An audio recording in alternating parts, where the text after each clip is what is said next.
Hi everybody, this is Dan Stolparker. Welcome to this week's KFIR Middle East Update. It is September 5th, and we're going to look back on the events that's transpired over this last week. Remember, grab the PDF PowerPoint. It should be a link on the YouTube, or you can always go to our website at holygroundexploration.com. We always start with our news bites, so let's jump right in. Biden has continued to snub Netanyahu. No formal invitation to meet at the White House. Maybe a sidelines huddle up at the United Nations, but in the meantime, he's invited the opposition leader to D.C., and that's Yair Lapid. Once again, big difference between Biden and Trump in their relationship with Netanyahu. Israeli lawmakers spoke out last Sunday after the UNESCO organization revealed its plans to declare the ancient biblical city of Jericho as get this, as a Palestinian heritage site. I never knew there was a Palestine at this point in time. Well, the head of Hezbollah, moving on, the head of Hezbollah has hosted Nasrallah up in Lebanon, has hosted a get-together between Hezbollah, Hamas, and the Palestinian Islamic Jihad. Little get-together for what purpose? Find ways to make peace with Israel? No, are you kidding me? Unifying their efforts to attack the state of Israel. And who will fund this? 4 letters, IRAN. Make no mistake about it. There is a hardening that's taken place. We'll get into this in an upcoming article here between the religious Orthodox right, extreme right wing, and the Christians in the land. And it is taking place. And Bibi's being called out in a sense, saying you need to address this. And in a Zoom call to evangelical leaders, Bibi's called upon the leadership of the evangelical churches to begin educating the younger generation about our common heritage, about the Judeo-Christian tradition, urging participants to pass the torch. And we're still waiting for him to speak out again against what's perceived as a hardening and a coldness regarding Christians in the land.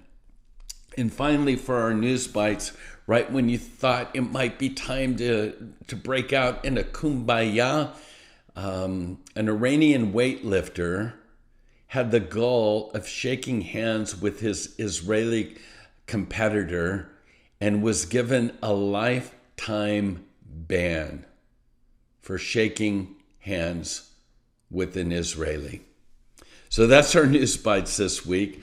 Let's jump into our major articles. First one's on weapons smuggling. And if you look at the slide, you'll see, for those of you that have been to Israel, you know that road that you take from the Jordan Valley, either going up to the Galilee or down from the Galilee. You always see that security fence between Israel and Jordan. So Israel has been facing a significant increase in weapons smuggling that's coincides with the violent attacks that are taking place.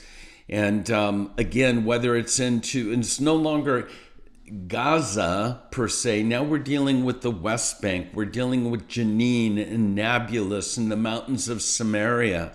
And so again, this seizure of weapons, ammunition, money, suspicious vehicles, they're looking for the breaks or the chinks in the armor of, again, this border between Israel and Jordan. And earlier this month, the IDF has destroyed weapons laboratories, all of that being transferred by Iran into the West Bank.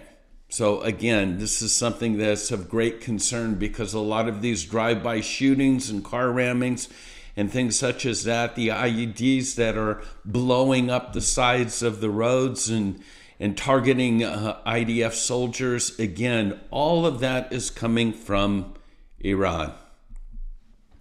And then we look at tensions in the north. Again, Iran is pushing Hezbollah to action. The potential for escalation on that border is increasing. We've been talking about this from week to week, and the UN is planning on backing out of this particular area. And despite the repeated presentation of evidence of the Hezbollah in violating Israeli sovereignty or whatever, the UN is refusing to intervene. And as I mentioned, ordering their UNs to back away and do absolutely nothing. So this puts everything back into the hands of Israel. And then the reality is that the Biden administration has opened the floodgates of billions, that's with a B, billions of dollars to be made available to Iran. And again, at least $16 billion have been available to them already. And now another $6.7 billion is reportedly moving to Iran.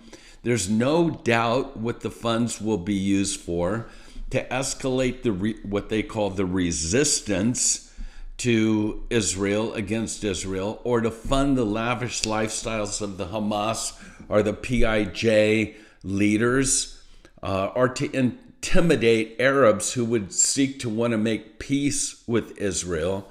But the reality is, by so doing, the Biden administration is giving the mullahs of Iran a green light to pursue their destabilizing schemes. Billions, again, with a B, billions of dollars being flooded into Iran. Maybe the attempt to successfully encourage or dissuade them from rocking the boat before the next U.S. elections in 2024. But keep in mind, after that, if and when Iran, and it will happen if nothing's done, but if and when Iran celebrates its nuclear weapons breakout, no one will be safe. No one. Least of all, the great Satan, or the United States, as the Iranians call us.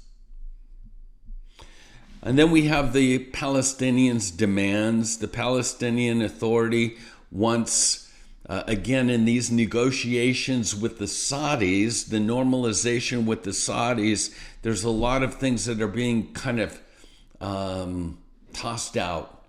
And the PA understands that they don't want to be caught like they were with the Abrahamic Accords. They want to make their demands that if there is normalization with the Saudis, they want something out of this significant. And so the Palestinian Authority is making it clear that one thing that they do want is more control of areas B and C in the West Bank. Again, that's the practical approach. If there is going to be an agreement between the U.S. and Israel and the Saudis, again, they want control of those areas. And I've given you pictures of Area C. And remember, Area A is all Palestinian. Towns like Jericho, as we've mentioned, Jenin, Ramallah, Hebron. But B and C are still sort of opened. Israel has a foot in the door in all of those areas. And so again, just to get it out there, the Palestinians want more control over these areas, and not, by the way, for peaceful purposes. And again, this kind of blends in or morphs into the Saudis and the Palestinian Authority. It seems like The Crown Prince Mohammed bin Salman is making a renewed effort to almost, I guess you would just call it, he wants to renew the aid of the Saudis to the Palestinian Authority, possibly looking to coax Ramallah into backing their normalization relationships with Israel. Once again, we're talking billions of dollars of aid that's being given, and it just seems to be, okay, paying off the Palestinians to agree, whether it's what we just mentioned in areas B and C, or if it's just money, money, money. This is what's going on right now behind the scenes. Interesting article that came out, being denied, but it's interesting when you think about it. Remember when Bibi ran for office, there were three things that he ran on his platform. One, normalization with the Saudis. Two, judicial reform. And three, make sure that we take care of Iran. Interesting, there was an article that just came out in an ultra-Orthodox newspaper that inferred that Netanyahu had acknowledged that his political career was nearing an end and that he doesn't have the capacity to manage the country in Israel's current political state. And according to that report, the Israeli leader is ready to, quote, make whenever there's a deal with the Saudis that's possible, he would make that deal even if it meant the toppling of his own government. So it's interesting to look behind the scenes. It's being denied, but again, judicial reform, ongoing, check that box. The Saudis, normalization, some say it's going to happen within 6 months. Check that box. Is Bibi done?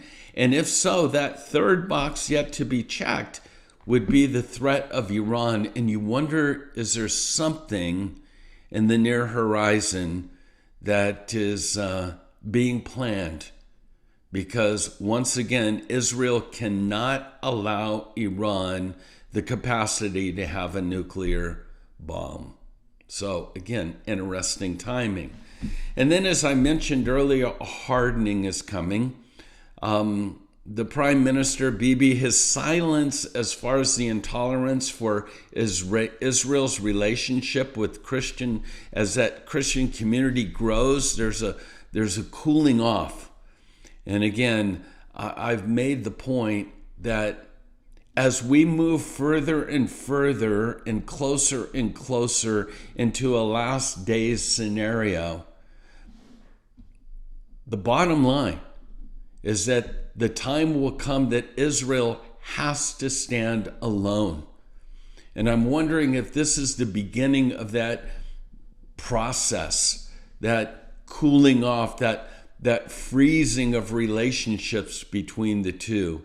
Interesting, Bibi has not come out and talked publicly about it. He's talked to evangelical leaders, but I'm seeing a hardening taking place at this particular time, which means, at least for me, that we're getting closer and closer to what I would call the Ezekiel 38 and 39, or when the rapture of the church takes place, I believe that God once again reinvests into Israel, and at that point in time, they will know their deliverance came from God, not from the United States, not from our defensive aid that we've given them, because they're going to be standing alone, and I think that time is drawing near.